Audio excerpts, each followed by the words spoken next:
Yang kita takutkan adalah su'ul khatimah, ya ikhwan. Su'ul khatimah diriwayatkan oleh Abu Dawud dan disebutkan di dalam kitab Jami' Ulum wal Hikam karangan Ibnu Rajab, hadis sahih yang juga diriwayatkan oleh Imam Bukhari dalam kitab Adabul Mufrad, bahwasanya Rasulullah SAW bersabda,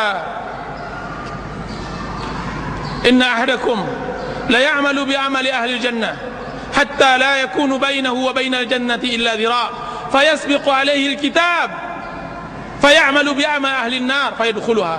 Sesungguhnya salah seorang kalian beramal dengan amalan penduduk surga, kemudian kitab mendahulinya, kemudian membuat dia beramal untuk sehingga antaranya dengan surga tersebut hanya sebatas tinggal satu depa lagi,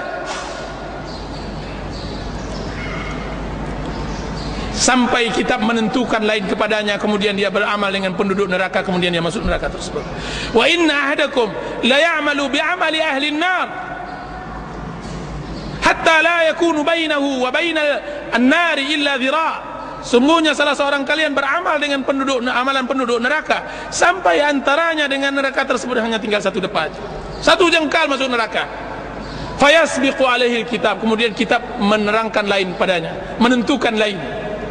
Fayamalu bi amali ahli jannah, kemudian dia mengamalkan sekali dengan amalan penduduk surga, kemudian memasukinya.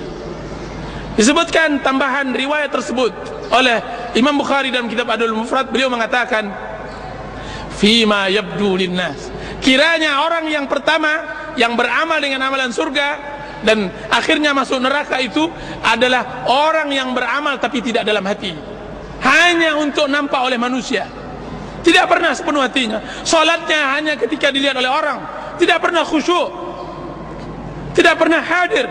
Kajiannya hanya sungkan, hanya karena hendak bertemu dengan kawan-kawan, kan, tapi tidak hanya untuk menyempit-nyempitkan bumi saja, hanya memperbanyak bilangan, akan tapi tidak menambah kualitas. Ini orang yang beramal seperti ini tidak baik.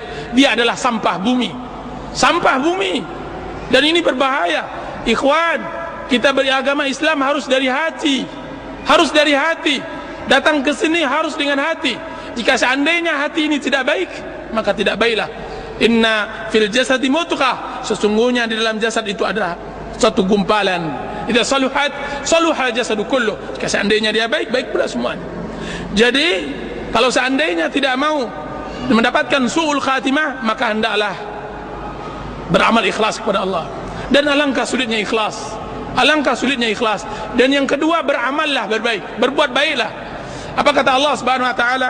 Wa amma man saddaqa wa amma man bakhila wastaghna wa kadzdzaba bil husna fasanuyassiruhu lil usra. Siapa yang bakhil, siapa yang merasakan dirinya cukup di dalam hidupnya, berarti kami akan susahkan hidupnya, akan jadikan dia sulul khatimah.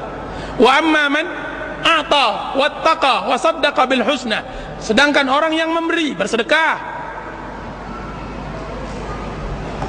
dan bertakwa dan mempercayai hari akhirat, kami akan mudahkan untuknya kebaikan. Berarti kita beramal hari ini, hadir di majelis ta'lim hari ini untuk mendapatkan husnul khatimah, agar dimudahkan oleh Allah Subhanahu wa taala.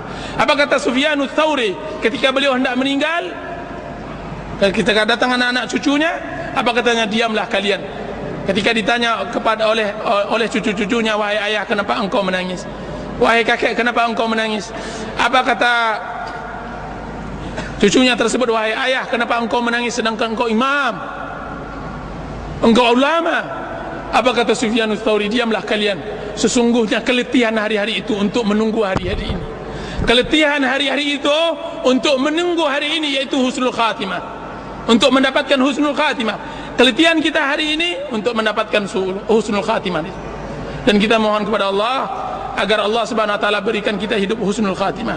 Jangan mati di atas maksiat kepada Allah Azza wa Jalla, agar memudahkan kita untuk bisa menerima kebenaran, membawa ubun-ubun kita kepada kebenaran, memberikan kepada kita hati yang lembut, air mata yang mengalir, kemudian badan yang khusyuk kepada Allah Azza wa Jalla. Innahu waliyyu dzalika wal qadiru alaih. Subhanakallahumma wa bihamdika asyhadu an la ilaha illa anta astaghfiruka wa atubu ilaik. Sallallahu ala nabiyyina